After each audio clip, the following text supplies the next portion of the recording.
बिस्मिल्लाहिर्रहमानिर्रहीम। इंसान के कमाल से मरबूत तमाम कुल्ली उसूल कुरान ने बेहतरीन अंदाज में बयान किए हैं। इंसान को कमाल तक पहुंचने से रोकने के लिए मुख्तलिफ अवामिल में से एक शैतान की फरेबकारियाँ हैं। आयात और रिवायात की रूह से शैतान की फरेबकारियों से बचने के चंद कुल्ली उसूल ये हैं।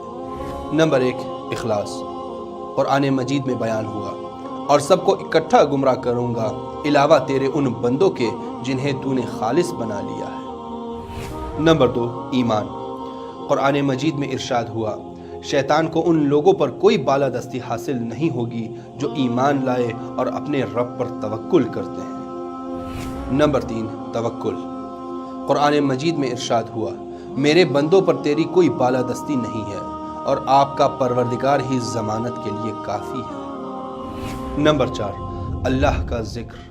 इमाम अली अलैहिस्सलाम फरमाते हैं, अल्लाह का जिक्र मोमिन के माल की बुनियाद और शैतान से सलामती का जामिन है।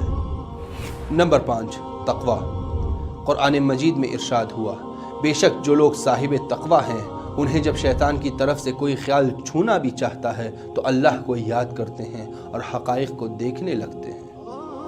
नंबर 6, अल्लाह से पनाह मांगना। कुरान मजीद में इरशाद हुआ, और अगर शैतान की तरफ से कोई गलत ख्याल पैदा किया जाए तो अल्लाह की पनाह मांगे। नंबर 7, दुआ। रसूलुल्लाह सल्लल्लाहु अलैहि वसल्लम फरमाते हैं, दुआ मोमिन का असलहा है। और नंबर 8, नेक कामों में जल्दी करना।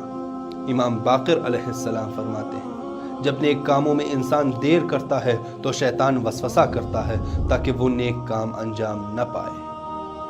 ज़रूरत के वक्त इन बातों पर अमल करने के लिए लाजमी है कि इन बातों को ज़्यादा से ज़्यादा दोहराया जाए और बार बार इन पर गौर व फिक्र किया जाए। वल्हम्दुलिल्लाहि रब्बिल आलमीन।